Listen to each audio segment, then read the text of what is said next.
नमस्कार किसान भाइयों, खेती मेहनत और धैर्य का काम है। हर किसान सुबह से शाम तक खेत में पसीना बहाता है ताकि उसके घर में अनाज की कमी न रहे। लेकिन कई बार मेहनत पूरी होने के बावजूद पैदावार आधी रह जाती है। वजह सिर्फ एक छोटी सी गलती। आज हम उसी गलती के बारे में बात करेंगे। धान की फसल में 40 दिन के बाद यूरिया डालना। मान लीजिए किसी गांव का खेत है।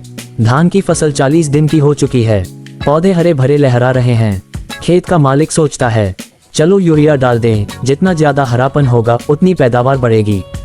यूरिया खेत में डाली जाती है। कुछ ही दिनों में पौधे और लंबे और हरे भरे हो जाते हैं। देखने वालों को लगता है, वाह, ये तो बहुत अच्छी फसल है। लेकिन समय गुजरने के बाद असली तस्वीर बदल जाती है। बालियां तो आती हैं, पर उनमें दाना अधूरा रहता है। पौधे कमजोर होकर गिरने लगते हैं। खेत ऊपर से तो चमक रहा है, लेकिन पैदावार घट जाती है। समस्या कहाँ हुई? यूरिया का असर सिर्फ हरेपन और लंबाई पर होता है। 40 दिन के बाद पौधे का जीवन चक्र बदल जाता है। अब पौधे को लंबाई नहीं, बल्कि दाना बनने और भरने की ताकत चाहिए। इस समय अगर यूरिया डालेंगे तो पौधे अनावश्यक लंबे हो जाएंगे, नए कल्ले निकलने बंद हो जाएंगे, पौधे कमजोर होकर गिर जाएंगे और बाली में दाना अधूरा रहेगा।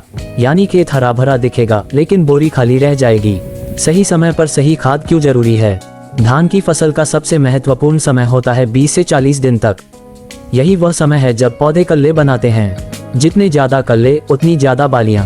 यही कल्ले पैदावार का आधार हैं। 40 दिन के बाद पौधे की ऊर्जा बाली बनाने में लगने लगती है। उस समय यूरिया डालना वैसा ही है जैसे किसी बच्चे की पढ़ाई पूरी होने के बाद भी उसे लंबाई बढ़ाने की दवा देना।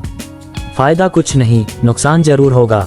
सही उपाय क्या है? 40 दिन के बाद फसल को चाहिए पोटाश तना मजबूत करने के लिए, जिंक पत्तियों और जड़ों को ताकत देने के लिए, सल्फर दाना भरने और रोग से बचाने के लिए, सूक्ष्म पोषक तत्व जो कम मात्रा में चाहिए लेकिन पैदावार में बड़ा योगदान देते हैं। इन खादों से पौधे के जितने भी कल्ले बने हैं, सबकी बालियां दाने से भरपूर होंगी। मान लीजिए 2 खेत हैं, दोनों में रोपाई एक ही दिन हुई। दोनों ने पानी और पहली खाद बराबर दी। पहले खेत में 40 दिन के बाद यूरिया डाल दिया गया। दूसरे खेत में किसान ने यूरिया की जगह पोटाश और जिंक डाला। फसल कटाई के समय पहला खेत ऊपर से हरा भरा दिखा, लेकिन बोरी आधी भरी। दूसरे खेत में पौधे उतने लंबे नहीं थे, लेकिन बालियों में दाना ठसाठस भरा। बोरियां पूरी हुई। यानी असली अंतर यह है कि किसने किस समय कौन सी खाद दी। आम गलतफहमियां। 1. ज्यादा यूरिया डालेंगे तो पैदावार बढ़ेगी। सच, यूरिया सिर्फ हरापन बढ़ाती है, पैदावार नहीं। 2. फसल लंबी होगी तो उत्पादन ज्यादा होगा। सच, लंबाई से उत्पादन नहीं बढ़ता, बल्कि पौधा गिर जाता है। 3. पीला पत्ता दिखे तो यूरिया डालो। सच, 40 दिन के बाद पीला पड़ना जिंक या सल्फर की कमी से होता है, यूरिया से नहीं। वैज्ञानिक कारण। धान की फसल के जीवन चक्र में 2 मुख्य चरण होते हैं। वेजिटेटिव स्टेज 0 से 40 दिन तक, जब पौधा लंबाई और कल्ले बनाता है। रिप्रोडक्टिव स्टेज 40 दिन के बाद, जब पौधा बाली और दाना बनाता है। वेजिटेटिव स्टेज में यूरिया सही है। रिप्रोडक्टिव स्टेज में यूरिया डालना पौधे का संतुलन बिगाड़ देता है। खेती का असली अनुशासन। 20 दिन पर पहला खाद यूरिया और जिंक। 30 से 35 दिन पर दूसरा खाद यूरिया और पोटाश। 40 दिन के बाद यूरिया नहीं, सिर्फ पोटाश, जिंक, सल्फर और सूक्ष्म पोषक तत्व। किसान भाइयों, सोचिए, अगर पूरी मेहनत करने के बाद भी बोरी आधी रह जाए तो कितना दुख होता है। खेत हरा भरा दिखे, लेकिन जब घर में अनाज न पहुंचे तो मेहनत बेकार लगती है।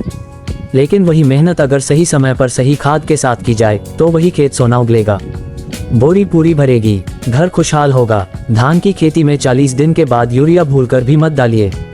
यूरिया पौधे को लंबा करता है, लेकिन पैदावार घटा देता है। 40 दिन के बाद पौधे को सिर्फ संतुलित खाद चाहिए। यही असली खेती का मंत्र है। खेती मेहनत और पसीने से होती है, लेकिन सफलता सही जानकारी से मिलती है। इसलिए समझदारी से काम लीजिए और इस सीजन अपने खेत को दानों से भर दीजिए। वीडियो पसंद आए तो चैनल को सब्सक्राइब, वीडियो को लाइक जरूर करें। हम मिलते हैं एक और नए वीडियो के साथ। तब तक जय जवान जय किसान।